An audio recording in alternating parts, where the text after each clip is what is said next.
बिस्मिल्लाहिर्रहमानिर्रहीम, अस्सलाम वालेकुम। Welcome to the cosmos academy.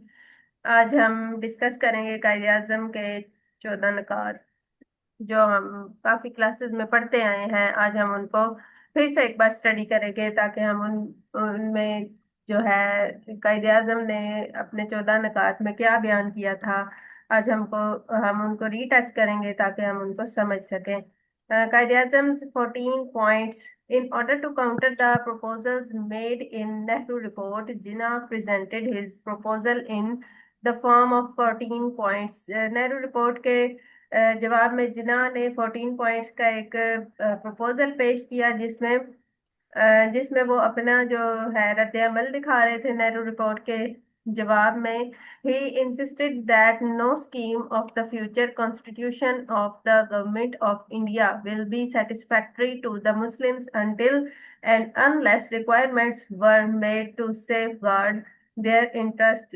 उन्होंने कहा कि मुसलमानों की जो इंटरेस्ट हैं उनको भी सेफ गार्ड किया जाए, उनकी भी जो है उनके राइट्स का ख्याल रखा जाए, उनके इलेक्टोरेट का ख्याल रखा जाए और गवर्नमेंट में भी मुसलमानों का जो है एक हिस्सा होना चाहिए ताकि मुसलमान भी गवर्नमेंट के मामलात में आगे बढ़ चढ़ के साथ दे सकें।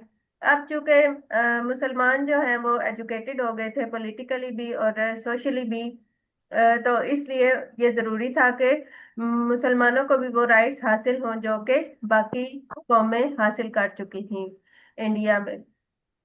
14 पॉइंट्स में सबसे पहला पॉइंट है the form of the future constitution should be federal. के फ्यूचर में जो कॉन्स्टिट्यूशन बनाया जाएगा उसको फेडरल होना जरूरी है, with the residuary powers to be vested in the provinces. के जो पावर्स दी जाएंगी उनको प्रोविंसेस में डिवाइड किया जाएगा। हमने पहले स्टडी किया है कि प्रोविंसेस जो हैं वो अंदरूनी मामलात को कंट्रोल करेंगे। नेहरू रिपोर्ट में कहा गया कि प्रोविंसेस जो हैं वो अंदरूनी मामलात को कंट्रोल नहीं करेंगे, ये भी जो सेंट्रल गवर्नमेंट है उसी वही करेगी। लेकिन कायदे आजम यहाँ पर दोबारा इस चीज़ पर पॉइंट आउट कर रहे हैं कि प्रोविंसेस जो हैं उनको उनके राइट्स दिए जाएं, मुसलमानों को भी प्रोविंसेस दिए जाएं और ऐसी गवर्नमेंट बनाई जाए जिसमें मुसलमानों को भी मुकम्मल राइट्स मिलें। A uniform measure of autonomy shall be granted to all provinces। तमाम जो प्रोविंसेस हैं उनको एक यूनिफॉर्म मेजर दिया जाए कि इतनी तादाद में मुसलमान इस में काम करेंगे और इतनी तादाद में हिंदू होंगे ताकि दोनों कौमें साइड बाय साइड चल सकें। लेकिन हिंदू ऐसा नहीं होना देना चाहते थे, वो चाहते थे कि तमाम जो गवर्नमेंट के मसाइल हैं, गवर्नमेंट के जो अफेयर हैं वो तमाम हिंदुओं के हाथों में हो ताकि वो इंडिया को अपने कंट्रोल में रख सकें। All minorities should be given adequate and effective representation in every province। बिल्कुल ऐसे ही है कि तमाम जो माइनॉरिटीज हैं उनको भी उनके राइट्स दिए जाएं। जरूरी नहीं है कि सिर्फ जो हिंदू हैं वो ही ऑल इन ऑल हों या सिर्फ मुसलमान ऑल इन ऑल जो है तमाम प्रोविंसेस को चलाएं। उन्होंने माइनॉरिटीज को भी बहुत ज्यादा importance the. In the central legislature, Muslim representation shall not be less than 1/3। के 1/3 हिस्सा मुसलमानों का होना चाहिए। अदलिया में सेंट्रल लेजिस्लेचर में मुसलमानों का 1/3 हिस्सा होना चाहिए ताकि वो भी अपने राइट्स के ऊपर बात कर सकें और सवाल करने का हक रखें। Separate electorates should be maintained. जो सेपरेट इलेक्टोरेट का जो है मामला ब्रिटिश गवर्नमेंट ने उसको एक्सेप्ट कर लिया था, तो हिंदुओं को भी चाहिए कि उसको एक्सेप्ट कर लें, तो इसको मेंटेन रखा जाए। बाद में जो नेहरू रिपोर्ट थी उसमें सेपरेट इलेक्टोरेट का जो मामला था उसको खत्म कर दिया गया था कि उन्होंने कहा था कि मुसलमान सेपरेट सेपरेट इलेक्शन नहीं लड़ेंगे। तो यहाँ पर 14 पॉइंट्स में फिर इसी की बात की गई है कि separate electorates should be maintained.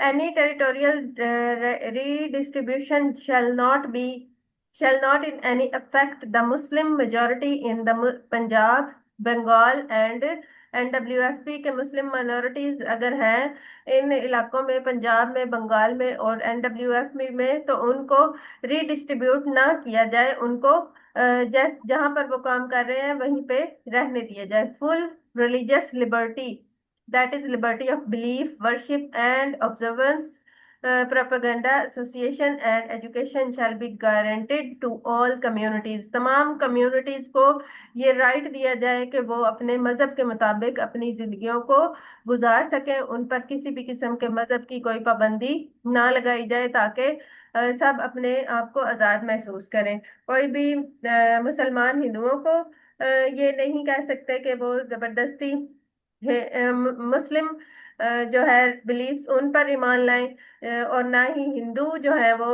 Force कर सकें कि मुसलमान हिंदुओं के मजहब को अपनाएं। ऐसे में इस बात का खास ख्याल रखा जाए कि रिलीजियस लिबर्टी होना चाहिए। नो बिल और रेजोल्यूशन और any part shall be passed in any legislature or any other elected body of if three-fourths of the member of any community in that particular body oppose the bill। के three fourth जो members हैं किसी भी party में, अगर कोई bill pass होता है, अगर थ्री फोर्थ मेंबर्स उसको रिजेक्ट कर देते हैं तो वो बिल पास नहीं होगा। कोई भी बिल ऐसा नहीं होगा जो थ्री फोर्थ जो है उसके मेंबर्स उसको उसको रिजेक्ट कर दें तो वो बिल एक्सेप्टेबल नहीं होगा, उसको अपोज किया जाएगा। Sindh should be separated from Bombay presidency. Sindh को बम्बई से अलग किया जाए और अलग एक सूबा बनाया जाए। Reforms should be introduced in the NWFP and Balochistan on the same footing as in other provinces. के बलोचिस्तान और एनडब्ल्यूएफपी में भी बलूचिस्तान और एनडब्ल्यूएफपी में भी रिफॉर्म्स लाई जाएं, इस्लाहात लाई जाएं, जैसे कि बाकी तमाम सूबों में लाई जा रही हैं। Muslims should be given an adequate share along with the other Indians in all the services of the state and in local self governing bodies। Muslims को भी शेयर्स दिए जाएं ताकि वो भी आज़ादाना अपने राय का इजहार कर सकें, क्वेश्चन कर सकें और सेपरेट इलेक्शन की भी बात कर सकें, अपने स्लोगन्स को हाईलाइट कर सकें, अपनी जो मीटिंग्स हैं उनको जो है वो बुला सकें। इसके अलावा अपने जो जुलूस हैं वो भी उनको निकालने का राइट दिया जाए, ताकि मुस्लिम्स को भी पॉलिटिकली आज़ाद एक शहरियत मिल सके वहां पर। आप मुझे एक दफा बता दें कि आपको मेरी आवाज आ रही है ना मैसेज में, स्टूडेंट्स? आपको मेरी आवाज आ रही है?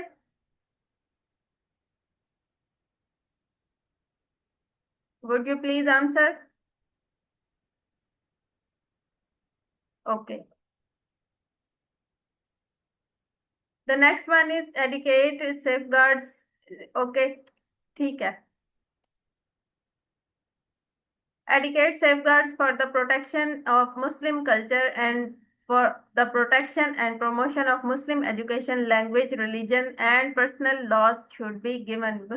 मुसलमानों को फोर्स किया जा रहा था कि वो हिंदुइज्म अपनाएं, और जो हमारे एजुकेशनल इंस्टीट्यूट है वहाँ पर इंडिया में, उनमें जो है वंदे मातरम का नारा लगाया जाता था और वहाँ पर मुजस्मा लगा गया था गांधी जी का, तो उसको उसकी पूजा की जाए। तो ऐसे में मुसलमानों के लिए ये काबिल कबूल नहीं था कि वो ऐसा करें, क्योंकि वो अल्लाह को एक मानते हैं और उसी के आगे साथ झुकाते हैं।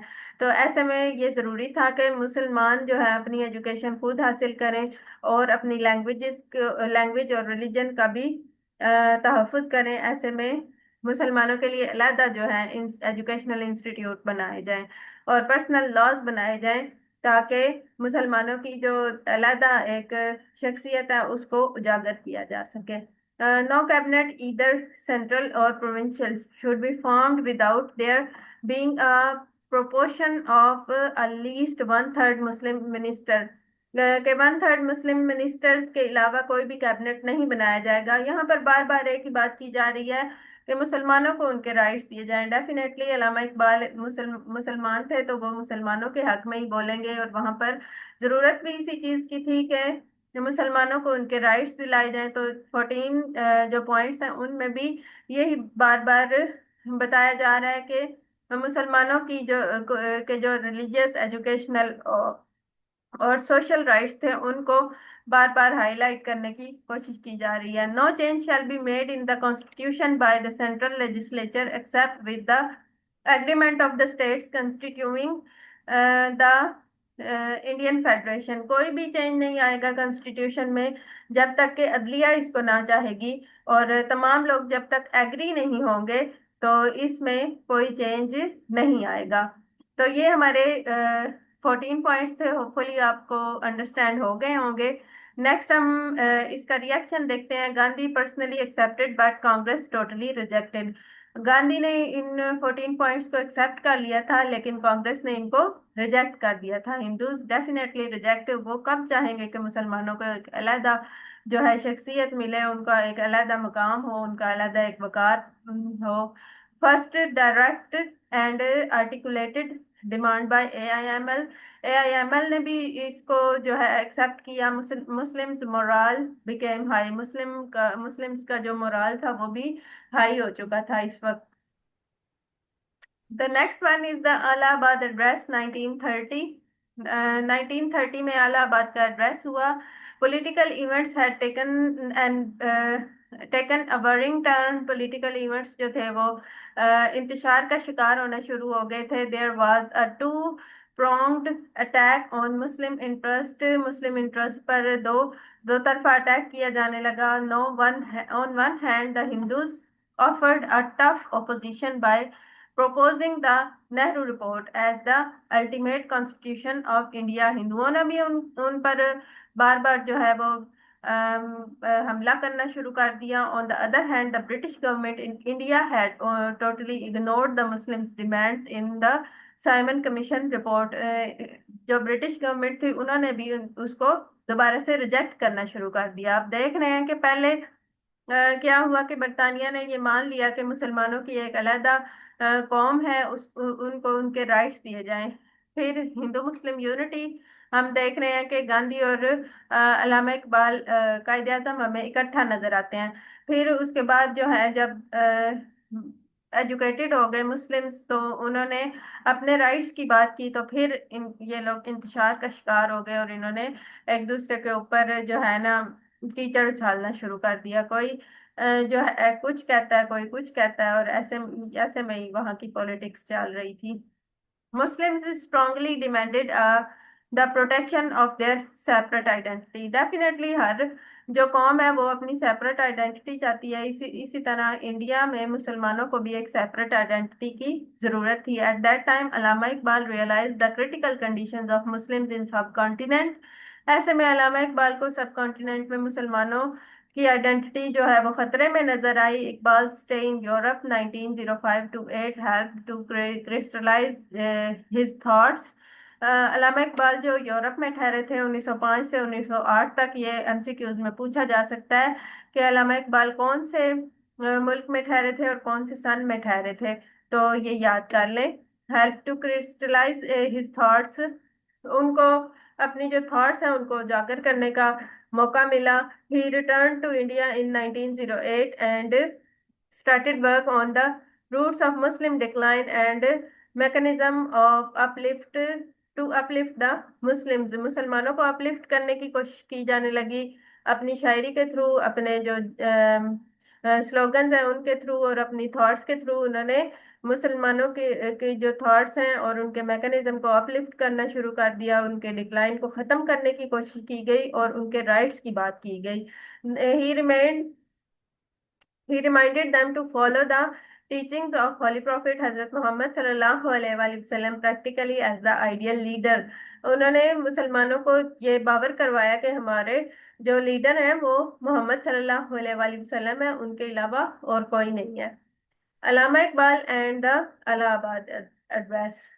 He emphasized on the ideals, teachings and principles of Islam।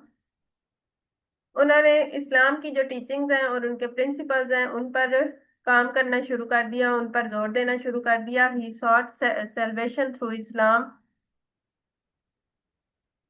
उन्होंने इस्लाम को उजागर करना शुरू कर दिया। He evaluated the importance of role of Islam in the lives of Muslims of British India. British India के मुसलमानों के लिए ये बड़ा ज़रूरी था कि इस्लाम के रोल को समझें, अपनी ज़िंदगियों में इसकी इम्पोर्टेंस को समझें और उसके मुताबिक ज़िंदगी गुजारें। तो अल्लामा इकबाल ने ऐसा ही किया। He said that the European view of duality of religion and state does not apply here in the Indian society, के यूरोप के जो मुसलमान हैं उनकी ड्यूअलिटी ऑफ रिलीजन यहाँ पर नहीं चल सकती। मुसलमानों की एक अलग जो है एक वकार है, उनकी एक शख्सियत है, उनकी एक कौम है, तो उनको एक अलग सोसाइटी की जरूरत होगी। Rejecting the secularism he said religion is not a totally personal affair.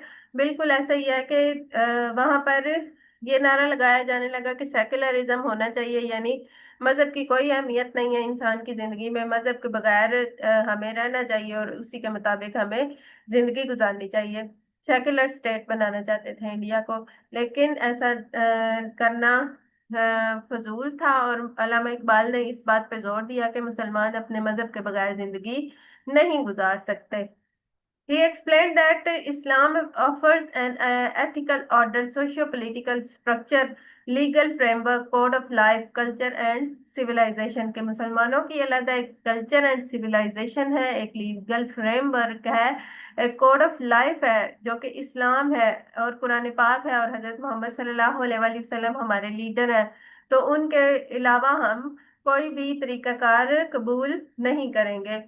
It is a living dynamic force that has a profound impact on the lives of Indian Muslims, के उनके पास एक लिविंग फोर्स है, उनके पास एक जिंदा जाब्ता हयात है जिसको वो फॉलो करते हुए अपनी जिंदगी गुजारेंगे। तो ऐसे में कैसे मुमकिन हो सकता है कि वो एक सेकुलर स्टेट में जिंदगी गुजारें, या सेकुलर स्टेट में हिंदुओं के जेर असर रहते हुए अपनी जिंदगियों को जाया कर दें। The Muslims are not willing to submerge there religious individuality.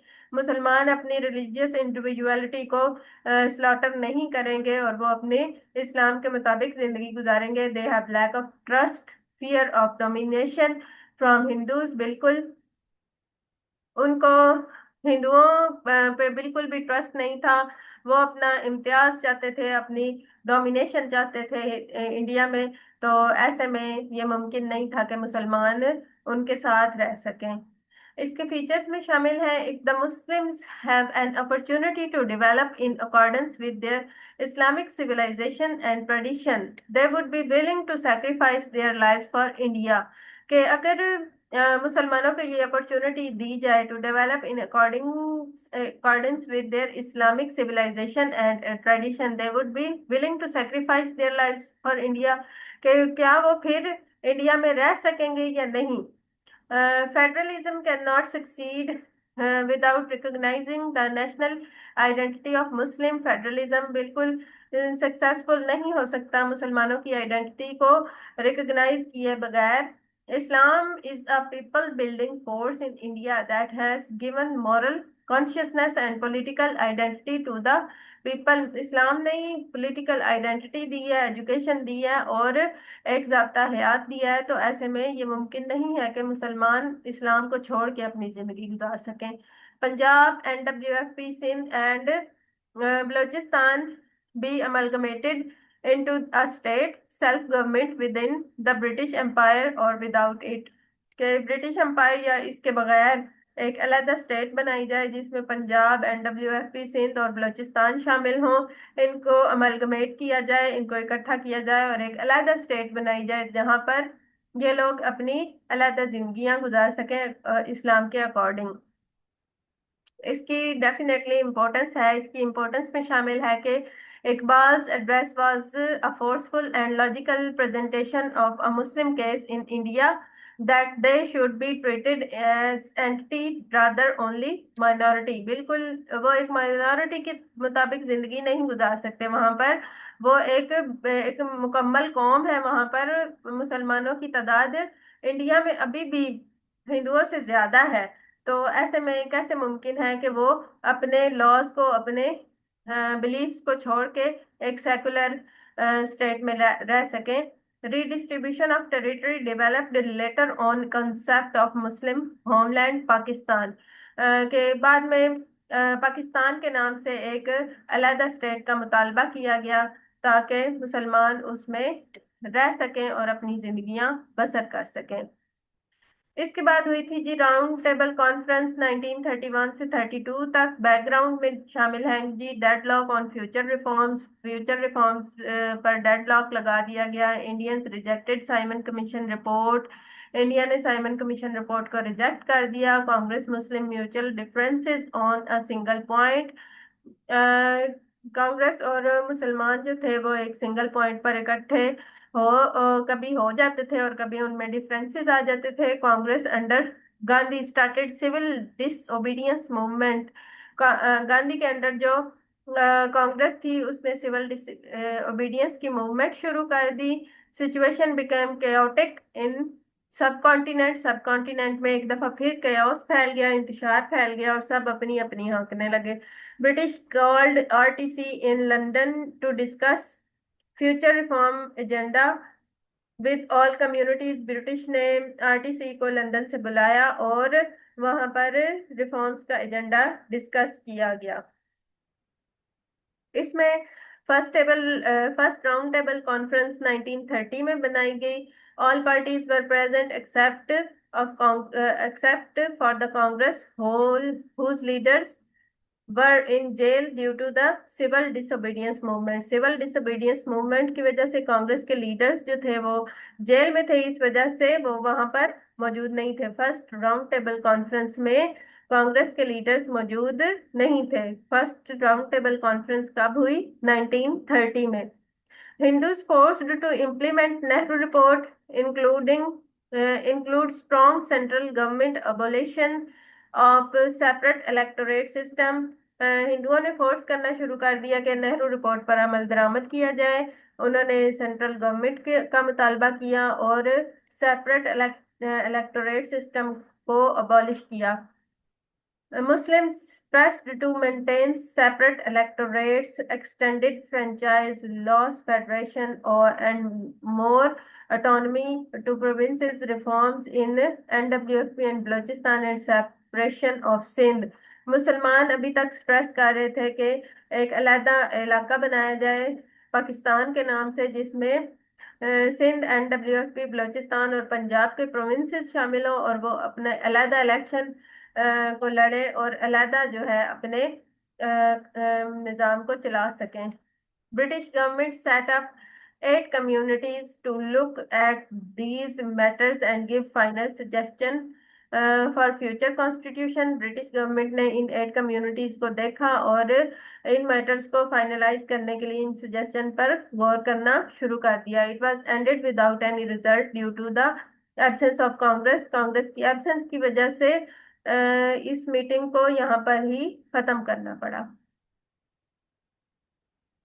The next one is Gandhi Irwin pact 1931। 1931 में गांधी इरविन पैक्ट पेश किया गया। After the conclusion of first round table conference the British government realised that the cooperation of Indian National Congress was necessary for further advancement in the making of Indian Constitution। का Indian constitution को बनाने के लिए ये जरूरी है कि Indian national Congress के साथ कॉपरेशन किया जाए। और फर्स्ट राउंड टेबल कॉन्फ्रेंस के बाद ये डिसाइड किया गया कि इस बारे में सोचा जाने लगा कि मुसलमानों को भी एक अलहदा इलाका, एक अलहदा वतन दे दिया जाए। Thus Lord Irwin the viceroy extended an invitation to Gandhi for talks. Gandhi को इनवाइट किया गया, गांधी को इनवाइट किया गया फर्दर जो है टॉक्स के लिए। Gandhi agreed to end the civil disobedience movement without laying down and preconditions. Gandhi ने सिविल डिसोबीडियंस मूवमेंट को खत्म करने के लिए एग्रीमेंट शो किया और नेक्स्ट जो टॉक्स थी उन पर काम करना शुरू कर दिया। आज की हमारी मीटिंग यहाँ तक की है। अगर हम नेक्स्ट जो है लेक्चर अगर आप लेना चाहते हैं तो मैं अभी दोबारा से लेक्चर कंटिन्यू कर दूंगी। तो अभी जो है 9 मिनट्स आर लेफ्ट। ओके, तो सेलिएंट फीचर्स, सेलिएंट पॉइंट्स तो हम डिस्कस कर सकते हैं। सेलिएंट पॉइंट्स में जी शामिल हैं। Salient points of the pact: the Congress would discontinue the civil disobedient movement. Civil disobedient movement को डिसकंटिन्यू किया जाएगा। The Congress would participate in the round table conference. Congress भी राउंड टेबल कॉन्फ्रेंस में शामिल होगी। The government would withdraw all ordinances issued to curb the Congress. Congress को भी इसमें मर्ज किया जाएगा और नेक्स्ट राउंड टेबल कॉन्फ्रेंस में सारे मामलात को डिस्कस किया जाएगा दोबारा से। The government would withdraw all prosecution relating to offences not involving violence के। इसमें वायलेंस नहीं होगी, सब अपने अपने राइट्स पे बात करेंगे आराम से, और इन पर डिस्कस किया जाएगा। The government would release all persons undergoing sentences ऑफ imprisonment for their activities in the civil disobedience movement।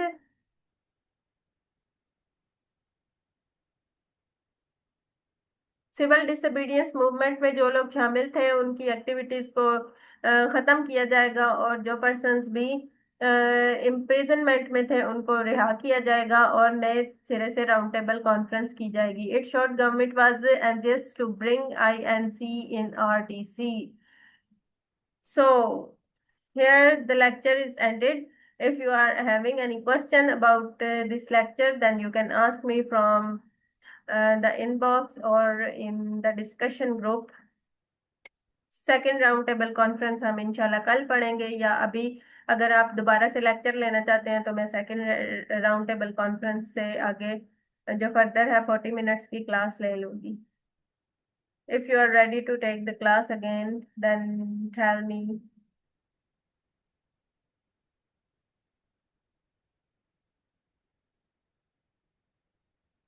No students, no student is there I think.